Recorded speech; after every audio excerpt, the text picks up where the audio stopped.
अतीक अहमद का काफिला झांसी में प्रयागराज की ओर निकल चुका है। लगभग 900 किलोमीटर का सफर पूरा हो चुका है और करीब 457 किलोमीटर का सफर अभी और बाकी है। काफिला तेजी से आगे बढ़ रहा है। बुंदेलखंड एक्सप्रेसवे पर काफिला निकलेगा और बुंदेलखंड एक्सप्रेसवे से बांदा, चित्रकूट, मानिकपुर और उसके बाद इलाहाबाद की नैनी सेंट्रल जेल। अरविंद ओझा मेरे सहयोगी लगातार इस काफिले के साथ ही जुड़े हुए हैं और तमाम जानकारी अब तक पहुंचा रहे हैं। हम अरविंद आपसे यही जानने की लगातार कोशिश कर रहे थे कि आखिरकार ये जो पूरा काफिला है और अब लगभग 450 किलोमीटर का सफर ये बाकी है, कितनी लंबी ये दूरी है, इसे तय करने में कितना वक्त लगेगा, क्योंकि स्टॉप ओवर्स तो किसी को मालूम नहीं है। जैसा कि हमें जानकारी मिल रही थी कि ये जरूरत के हिसाब से स्टॉप ओवर डिसाइड किए जाएंगे।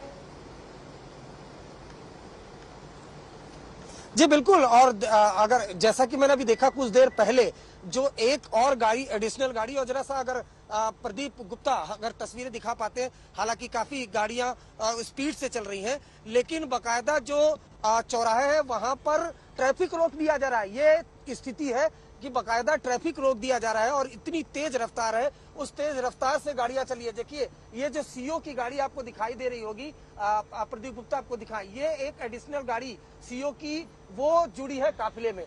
इस तरीके से एक एक करके जो रणनीति है कि कुछ गाड़ियां वो डिडक्ट हो जाए, कुछ गाड़ियों का काफिला वो रुक जाए, लेकिन कुछ नई जो गाड़ियां हैं, एडिशनल गाड़ी है। ये देखिए, ये जो एक सीओ रैंक के अधिकारी हैं, प्रदीप गुप्ता आपको दिखाएं, ये एक एडिशनल गाड़ी वो इस काफिले में ऐड हुई है, एक सीनियर ऑफिशियल की। वो बहुत मुमकिन है कि जो झांसी के आगे तक का जो एरिया है उसको क्रॉस कराएं और जो पूरा काफिला है उसकी मॉनिटरिंग करें।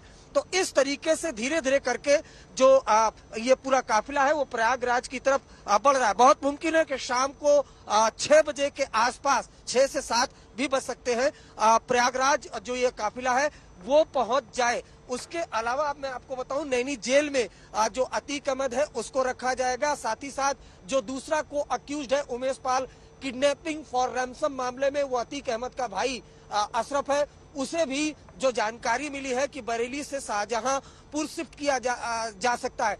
वक्त है उत्तर प्रदेश पुलिस के पास, क्योंकि 28 मार्च को 11 बजे पेश करना है, लेकिन जो गाड़ियों की रफ्तार है वो काफी ज्यादा तेज है। और साथ ही साथ जो दिन के वक्त एक चुनौती थी, रात के वक्त तो चूंकि विजिबिलिटी का एक तरीके से कहीं मुश्किल थी, रात का अंधेरा था, स्ट्रीट लाइट का, लेकिन दिन के वक्त जो एक तरीके से ट्रैफिक जैम की एक मुश्किल आती, वो ट्रैफिक जैम पहले से अलर्ट मोड पे रखा गया है। जिस रूट से ये काफिला गुजर जरा मैं कोशिश करूंगा कि जूम करके प्रदीप गुप्ता आपको दिखाएं कि कितना लंबा ये काफिला है। और खुद जो सीओ वो रैंक के अधिकारी अब इस पूरे काफिले को मॉनिटर कर रहे हैं और जैसे ही ये काफिला आगे बढ़ता है, पहले से ही दूसरे जिले को अलर्ट किया जाता है। अगर वहां पर कोई चौराहा होता है तो वहां पर ट्रैफिक को रोक दिया जाता है।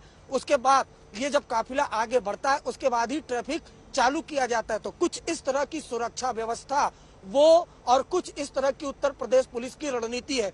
अब ये जो टर्न है, इस टर्न के जरिए हम आपको फिर से एक बार दिखाना चाहेंगे कि कितना लंबा ये काफिला है। 2 जेल की वैन है और आगे पीछे पुलिस की जो वैन है वो एस्कॉर्ट करके जा रही है। और लेकिन एक बात ये अहम हो जाती है कि जितना करीब प्रयागराज आता है उतनी राहत, उतनी सांस, और ये राहत दिख भी रही है, क्योंकि साबरमती जेल से जब निकला था तो डरा हुआ था। उसके बाद जैसे झांसी एंटर किया, सवाल पूछा गया कि डर लग रहा है, तो कह रहा किस बात का डर।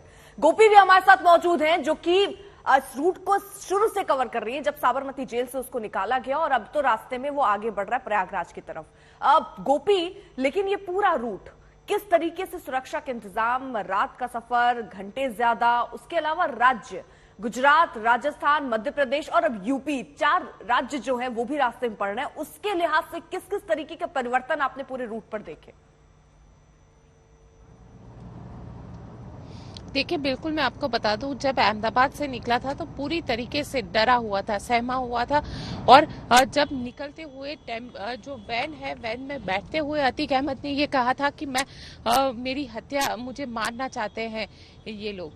लेकिन जब काफिला चला और सारे लोग जैसे पहली बार यहाँ पे रुके थे, जब खेरवाड़ा के पास पहली बार अतीक अहमद की गाड़ी रुकी और शायद अतीक अहमद ने जब वहां पे गाड़ी रुकी और लोगों को देखा तो पहली बार अतीक अहमद को लगा होगा कि बहुत सारे मीडिया जो है वो उसे फॉलो कर रहा है। कहीं कह सकते हैं कि उसकी सांस में सांस आई होगी, क्योंकि उसके बाद उसका जो चेहरा था वो डर तो था लेकिन थोड़ा सा रिलैक्स लग रहा था, क्योंकि बहुत सारी मीडिया जो है वो लगातार उसे फॉलो कर रही थी। क्योंकि जो डर उसने जताया था कि मेरा हत्या हो सकती है या मेरी गाड़ी पलट सकती है, तो ये सारी चीजें देखी। और उसके बाद जब राजस्थान पुलिस पूरी तरीके से कॉन्वे, क्योंकि 511 किलोमीटर का जो सफर था राजस्थान का, ये सफर राजस्थान की खेरवाड़ा बिछीवाड़ा से लेकर मध्य प्रदेश बॉर्डर तक का, तो पूरा राजस्थान पुलिस ने कॉन्वे